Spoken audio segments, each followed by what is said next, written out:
अब हम बात करते हैं झालावाड़ राज्य के साथ संधि की। तो झालावाड़ कैसे बना?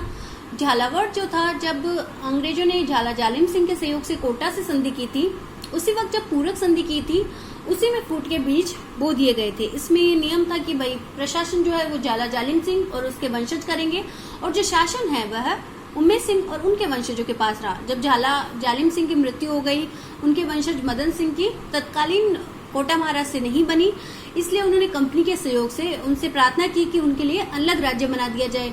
जब कंपनी को हस्तक्षेप का मौका मिला तो उसने कोटा से 17 परगनों को अलग करके झालावाड़ नया राज्य बना दिया।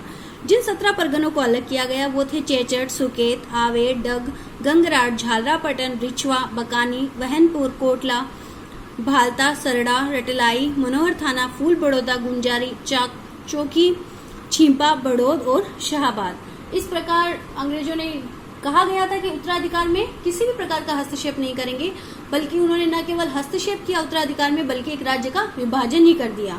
उसके बाद अंग्रेजों ने कुछ बचे हुए राज्य जो थे भरतपुर, अलवर और धौलपुर के साथ संधि कर ली। भरतपुर के साथ जो संधि की गई थी वो पहले वाली संधि 29 सितंबर 1803 को की गई थी। उस समय क्या हुआ था कि द्वितीय आंग्ल मराठा युद्ध चल रहा था। जसवंतराव होलकर जो थे वो महाराजा रणजीत सिंह जो थे उनसे मदद मांगने के लिए भरतपुर आए थे, और भरतपुर के लोहा दुर्ग में महाराजा रणजीत सिंह ने जसवंतराव होलकर को शरण दी थी और अंग्रेजों से काफी समय तक उन्हें बचाए रखा, और फिर अपने राज्य से उन्हें सुरक्षित बाहर निकालने के बाद ही अंग्रेजों से संधि की थी।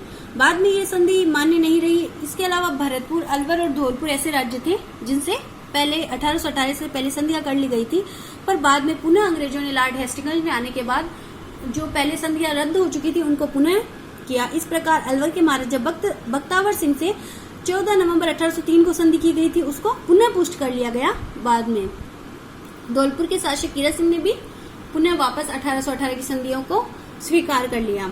राजपूत राज्यों से जो 1818 में संधियां हुई थी उनको हम सहायक संधियों के रूप में जानते हैं, लेकिन अगर हम ऐसे सोचे कि 1818 से पहले कौन कौन सी संधियां हुई थी तो और कौन कौन सी कोशिशें की गई थी, इसमें हम भरतपुर का नाम सर्वप्रथम लेते हैं। लेकिन हमें ये भी पता होना चाहिए कि जो राजपूत राज्य थे वो भी अंग्रेजों के साथ संधियां करने के लिए उत्सुक थे। अब वो कौन कौन से राज्य थे जो 1818 से पहले अंग्रेजों के साथ संधियां करना चाहते थे? तो सबसे पहले नाम आता है जोधपुर के शासक विजय सिंह का। उसने 1781 में अंग्रेजों के साथ सहायक संधि करने का प्रयास किया था, और इसके पश्चात 1786 में प्रताप सिंह ने, 1795 में कोटा के शासक ने भी संधि के प्रयास किए थे जो कि असफल रहे थे।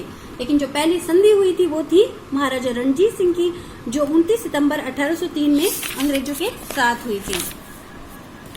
1803 में ही नवंबर में बख्तावर सिंह ने अंग्रेजों से संधि की थी जो अलवर के शासक थे। 1803 में ही जयपुर के शासक जगत सिंह ने भी कंपनी के साथ संधि कर ली थी। इस प्रकार हम पहले भी कुछ संधियां ये सभी कंपनी के शासक गवर्नर लॉर्ड वेलेजली ने की थी, जिनको बाद में निरस्त कर दिया गया था, क्योंकि जो वेलेजली का उत्तराधिकारी था वो था जॉर्ज बर्लो, जो कि ये मानता था कि हमें कंपनी को राज्यों के आंतरिक मामलों में अभी किसी भी प्रकार की सहायक संधियों में नहीं पड़ना चाहिए। और राजपूत राज्यों से जो संधियां हुई है 1888 में, उनमें 2 जनों की भूमिका पड़ते हैं, जॉन माल्कम की और चार्ल्स मेटकॉफ की। इन संधियों में जो सामान्य धाराएं थी वो हम सभी को पता है कि कंपनी राज्य की रक्षा का भार ले लेती थी, सैन्य भार कंपनी राज्य पर डालती थी। हालांकि मराठों के आक्रमण से उन्हें सुरक्षा देती थी, पर कंपनी खुद उनके उत्तराधिकार रेजिडेंट नियुक्त करके उनके प्रशासन में हस्तक्षेप करती थी। इसलिए लगभग इनकी सामान्य धाराएं समान थी, कुछ ही धाराएं में परिवर्तन था। खास बात यह है कि कौन कौन से ऐसे राज्य थे जिनसे खराज नहीं लिया जाता था। करौली, किशनगढ़, बीकानेर और एक राज्य